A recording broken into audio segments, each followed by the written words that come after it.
fellow humans. I recently went to Cabela's, and if you don't know what Cabela's is, it's sort of like, I'm pretty sure it's run by the same company as like the Bass Pro Shops are. It's Canadian Bass Pro Shops. I don't know if there's Bass Pro Shops in Canada, but Cabela's, Canadian Bass Pro Shops. So, they had knives. Like, their own branded knives. This one was for sale. Let's take a look. I literally paid, I think, $5.99 for this, so $6 Canadian. Is there anything even remotely interesting? It's got a titanium coated 420 blade, 420 steel blade, which is, the titanium coating isn't, but 420 is what a lot of buck knives are made out of. Stop attacking me. It's got titanium coated 420 steel blade. It's got a steel pocket clip. According to this picture, it is tipped down only. That's interesting. It's a liner lock, lightweight machined aluminum handle. You don't get a claim it's lightweight machined. It's aluminum. It has to be machined in order to be a shape, and by its very nature, aluminum is lightweight. That means nothing. If you're in California, this thing will give you cancer. Okay, yeah, it is. See, Bass Pro Shops and Cabela, same company. That's wild. Anyways, made in China. Does it say made in China anywhere? It has to say, yeah, made in China. Well, what are you gonna expect? See, made in China. Let's dig into this and see what there is to see. All right. Yeah. It's in the packaging that makes me want to commit violent crimes against humanity. So that's a thing. Actually, this is even worse than normal packaging that makes me want to commit crimes against large amounts of humanity. It's noisy.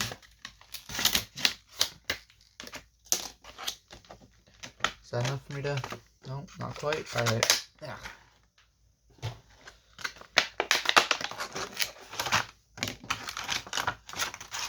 Comes with a tip protector. Very important. All men know that. Let me just get rid of the trash. Alright, so it's got a drop point blade. Ew. It's been oiled at some point, and the oil seems to have either dried or something's happened to it. I don't know if this is showing up on camera at all. But there's a very, very small line on the blade where the oil was sort of left by the protector. So that's interesting. It says China on the blade. It does not say the blade's steel. It merely says China, so that's fun. It looks like it is a one-position pocket clip. The pocket clip says Cabela's on it. I like that. Does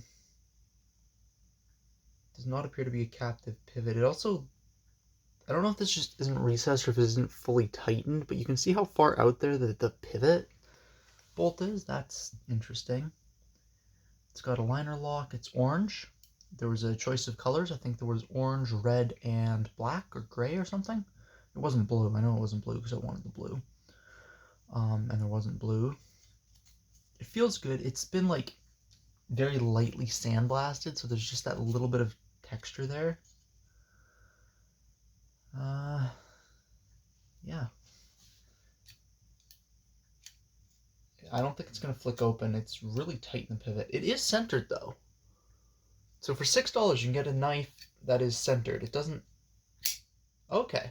I think I gave it a little bit of risk there, but it will flick open if you work at it a little bit. It's got a very slight recurve to the blade, which is ambitious. I don't understand why, but it's there.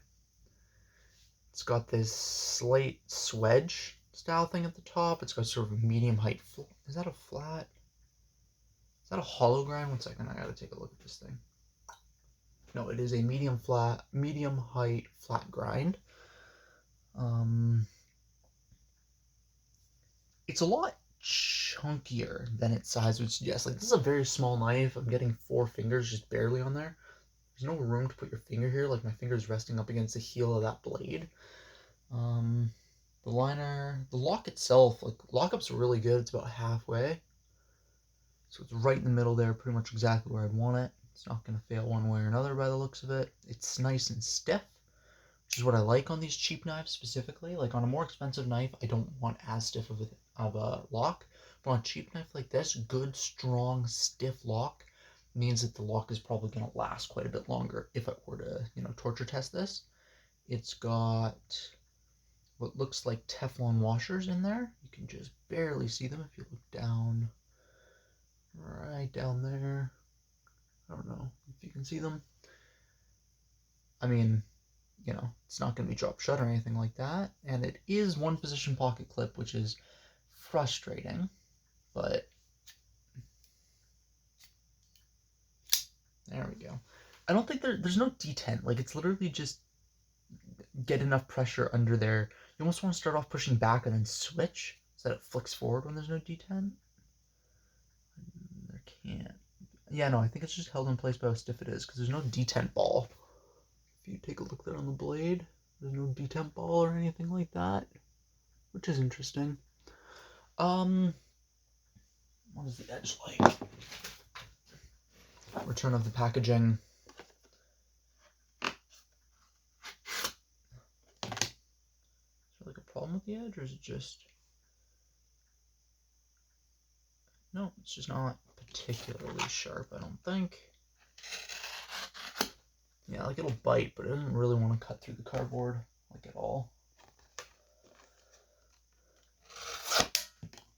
But I mean, it'll do it. Like, it is a knife, it's just not a very sharp knife. Out of the box. For $6, this is a lot better than I think it has any right to be.